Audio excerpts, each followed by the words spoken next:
Howard, we've been working together for a number of clients on different projects. I was just curious to find out what is it like working with someone like me who has it all defined and very strict brief, as opposed to someone who probably doesn't know anything about video.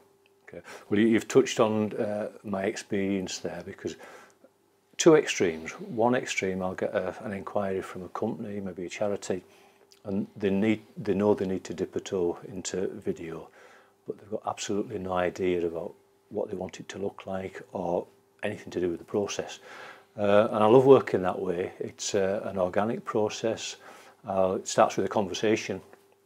I'll talk to the people, try and get to know them. And the helping thing is getting them to think about audiences and messages. So who do they want to talk to? What do they want to say? And for some people, it's a really good starting point, because it gets them thinking. And then the process moves. They'll tell me, I'll put my 10 pence in, and it goes backwards and forwards until eventually we get to a point where they know what they want and they know what the filming experience and the end result is going to look like. So that's one extreme. The other extreme is yourself, where you've got very clear about what you were looking for. You've got a vision, you wanted things to look a certain way, and to get to that point, you were very clear about the different stages that you would need to go through. And that was a great learning experience for me, working to instruction, but also, if you like, making my contribution as well. So I learned a lot from the process, and it was really good to see that photography images that I'd made, they were nice images, but when you'd, if you like, done your work on it, very impressive. And the sort of, if you like, the artwork for the web pages that you were working on was lovely, and it was great to see that progression from, if you like, an idea that was very clear. You were showing me sort of images that you were looking for, stock images that you wanted, if you like, to replicate or develop or enhance, and then I sort of did the photography under instruction. But it was a two-way process, and it was nice. So quite different. It's not the way I normally work, but I enjoyed it, and as I say, I learned a lot in that process. Good. I enjoyed it too, and I think what came out of particularly that last project that we worked together on, is that even though I got the vision prepared that we needed to do, the very nature of that being a care industry is that we couldn't nail it down, it couldn't work to a script, so we had to be creative on the day, and that's where I saw a lot of your skills and expertise come out then. How was that day for you?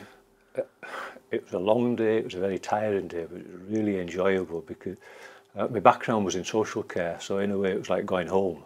Right. Working with the service users or residents or clients, depending on which type of people you use.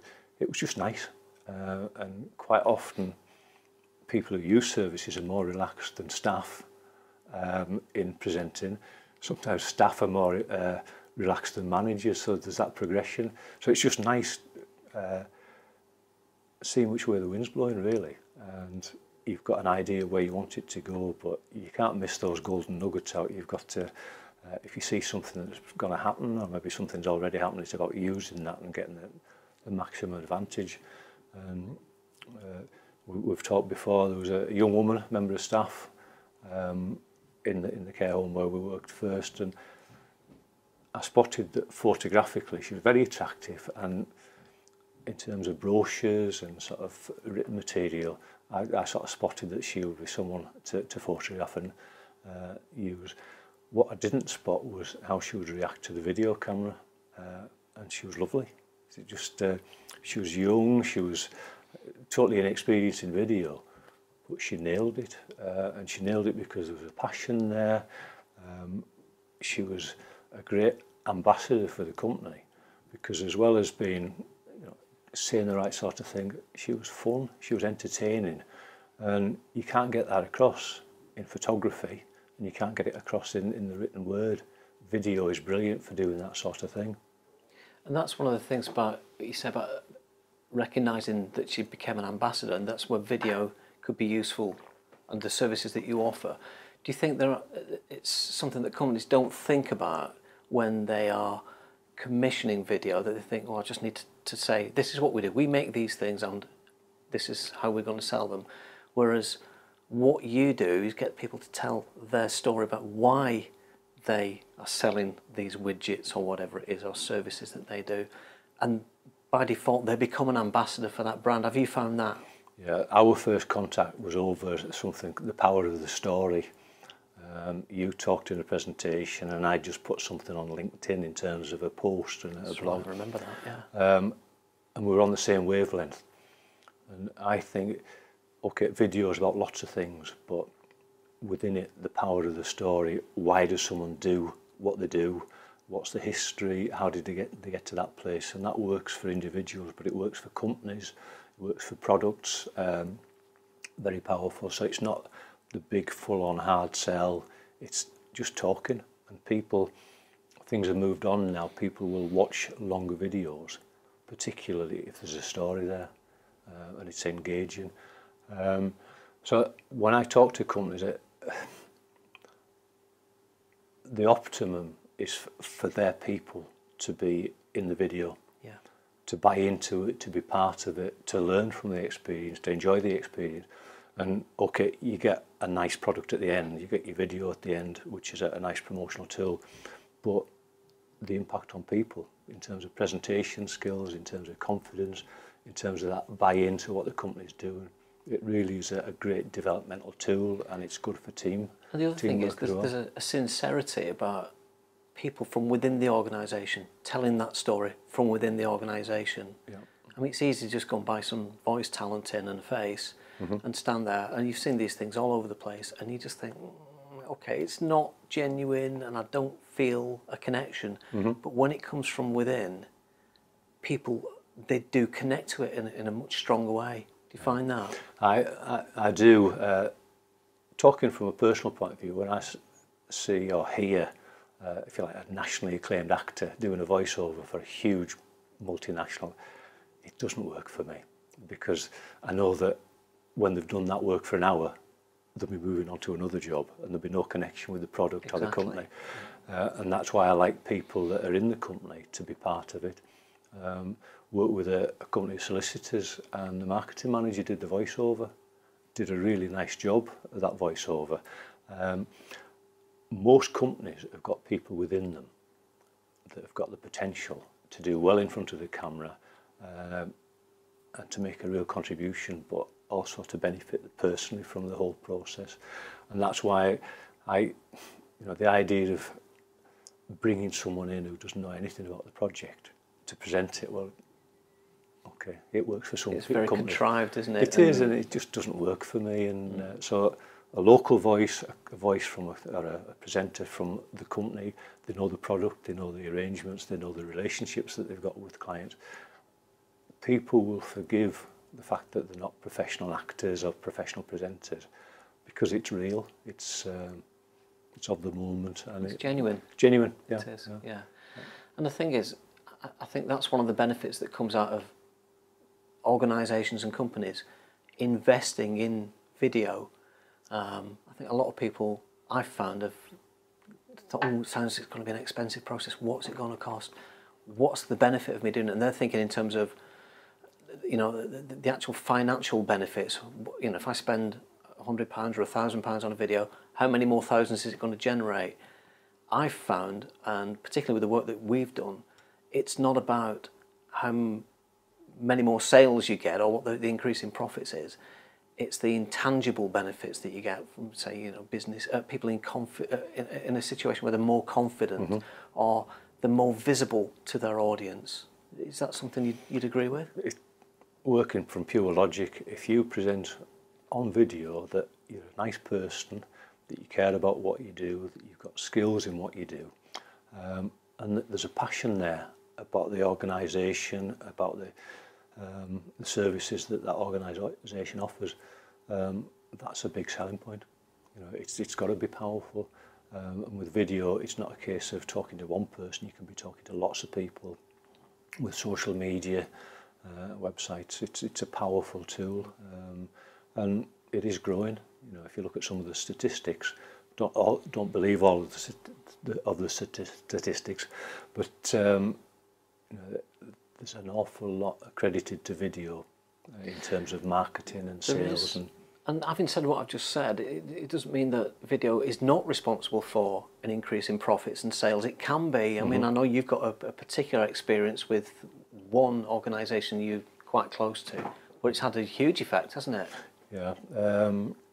I fish for salmon, and 3 years ago I made a video about a week's holiday up in Scotland.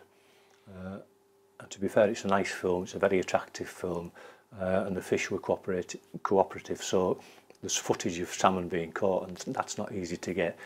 But it's a beautiful place, the crack's good, it's just a good situation. That film's been watched 16,000 times on YouTube, and it's being watched by an audience that's interested in salmon fishing, interested in fishing in Scotland, so there's an audience there. And I know that some people have watched it more than once, but say there's 10,000 people watched that, the knock-on effect in terms of income to that organisation is obvious. And the thing that makes it obvious is that you can't get on. You know, 3 years ago there was fishing available, and these days you can't get on. Waiting list. Well, it's just it's not a waiting list, just it's booked up that week. It's booked up for season. Yeah. So it's hard to judge the financial value of a video, because what happens when people get into video, usually they're doing other things as well. They're sort of developing a better website, improving a website, getting involved in social media, so that they're just much more engaged in the whole process. So video is usually part of a package.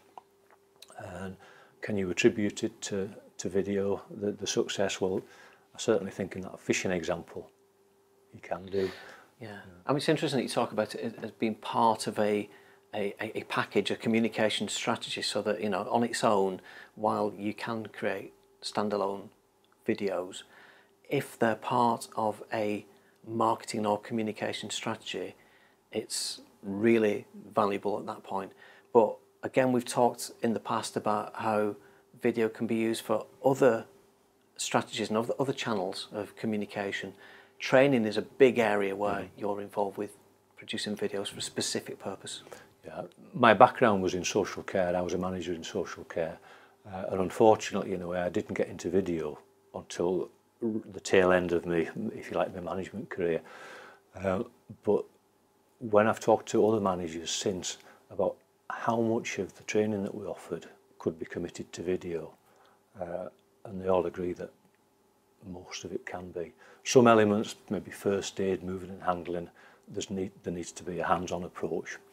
And there is an issue about if you don't bring staff together, that opportunity to interact is lost. But that aside, video is a brilliant means of delivering training, and it's a way of delivering consistent training. So you've got one film on one subject. You can have the discussion before the film's made about the messages that you want to get out. But once it's made, it's, if you like, one story. And the wriggle room in terms of sort of performance management or maybe disciplinary situations is far less, because did you watch the video? Yeah, I watched it. Well, does it say you should be doing that? No. So it's a reference document then, it's a reference document, and you can have that video on file for 10 years, so that you know that someone has had that particular training. It was improved, it was changed a couple of years later, so you've got that record that you can say, right, that person is signed to say they've had this particular training several times, so they shouldn't be doing that. So that's one angle, call it wriggle room, but the other is just convenience. If you're delivering training, you're booking rooms, you're hiring trainers, and most importantly, you're pulling staff off the normal work, and in social care that's a rota basis, so that the knock-on effect can be enormous financially, but in terms of inconvenience and the impact on the service and of service users. If people have got the opportunity to take a video home, possibly, you can give them time off to do that training, and it can be delivered online, even better. So one, you can deliver excellent training to a standard, but two, you can do it cost effectively as well. So there's a huge amount to offer. And that's interesting in terms of sort of talking about costs. You know, if someone's thinking of commissioning a video, they might be put off by a perception that it's going to be expensive and look at it from a cost point of view. Whereas what you're talking about there is an investment opportunity. which ultimately, I mean, things like those training videos are going to be company assets, aren't they? There's something that's going to add value to the organisation. There's a tangible asset there, but then there's the benefits of, you save, you know, you're not having to move people around or anything like that. There's savings to be had by spending some money on video. It's an upfront spend, and that spend can be there for 2-3 years, just depends how long that training is current. Price-wise, I mean, you don't like talking about prices, but most of my clients pay between £400 and £800 for a video. That's at the affordable end. Now you can spend an awful lot more than that, and you just got to judge where in the marketplace does your company fit in terms of video need. You can do it yourself, and there's lots of nice quality films that people put out, particularly in social media, that is more than good enough for that role. As I say, I pitch sort of nice quality video at an affordable end, and the open door in the title was very much about opening the door to people who had never done video before, and also opening the door in terms of price, so that people who are keen to do it would like to sort of, say, dip a toe into video. It is realistic, it is affordable to do it. So realistically, there's no obstacle to any organisation, big, small, to say, no, we need to get into video, but I don't know where to start, or I haven't got the budget for it. You know, budgetary restraints, it's not really an issue at that point, is it? The benefits are outweighed by any perceived costs. And you talk then about people being able to, you know, go and get a camera and get the equipment and have a go themselves. Yeah, it's doable.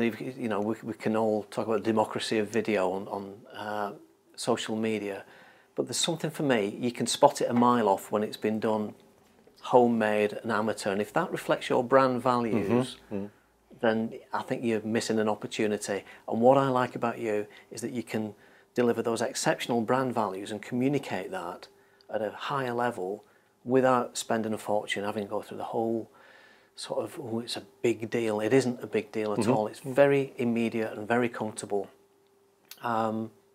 What would you like to say about that in terms of businesses coming to you thinking, video, I don't know, where do I start? There's two obstacles that I encounter to do with video. One is people think it's more expensive than it needs to be, and the other is a reticence in people.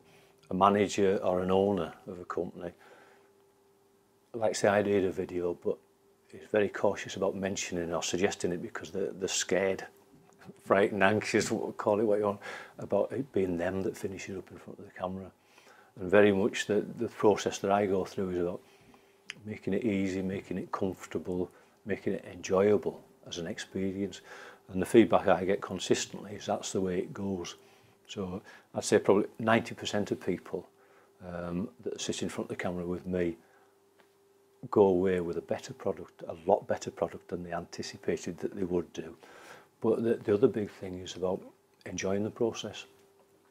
And that's good in itself, because from a confidence, presentation skills, communication, it's all good stuff for a company or a charity. People get into the, if you like, the role of ambassador. They buy into the messages that the company wants to get across, and when they do that, it really works. It really works. So there's the financial side, and there's the people side. And what I'd say is, give it a go. I work on a 2-minute sort of approach. I'll say to people, when they're starting, there's a lot of things to remember. It's like driving a car. You've got your mirror, you've got your gears, you've got your clutch, all sorts of things that are going on in your head. And once I've gone through the basics of what I want people to do, I say, right, let's just give it a go. And I say, we'll film it for 2 minutes, and then you can take a look and you can see what things look like. And different things happen. Sometimes I don't even stop at 2 minutes because I know it's going really well, and I just let them carry on. And they know it's going really well, so there's no need to stop. Other times, when people are really new, I'll stop, they'll put the headphones on, they'll have a listen, they'll have a look at what they look like. And generally speaking, you can see it in the faces, they're looking at the screen and they're smiling and they're looking sort of positive. And they've found it easier than they anticipated. The look is better than they anticipated. They sound a lot better than they expected to do. Also, that 2-minute approach is a really positive thing, and after that, people very often get into it, and they develop throughout the course of the session. And if I'm sort of filming with them for an hour or a couple of hours possibly, they're telling me what they want to do. You know, so they get into it, they get into the zone, they get comfortable, and they'll say things like, "Oh, I think I could do that better. So can we do that again?" Confidence increases. Their confidence. So that's if you like the sort of personal side of things, but technically they get better very quickly, so that they understand, oh, if I do that, that happens. So if I do that, we get a better result. And there's a joy in that process. It's nice working with really good presenters who are very comfortable in front of the camera. And from an ego point of view, it's nice doing a piece that would slot into a TV documentary very comfortably, very easily. That's ego. But the other side is where people are learning and developing, and there's a real buzz to that, there's a joy to that. And that's what makes this job great fun. Well, that's my experience with working with you on everything we've done so far, Howard. The main thing is that it has been fun. We've got the results that we wanted. Everyone's been positive and said that it's been a real enjoyable process, and I'll continue to do that. So I look forward to next project, and thanks very much. Thank you. Nice one. So if we've got a red light on there, we're still in business. 21 minutes. Crikey. It's better. Yeah. Nice one.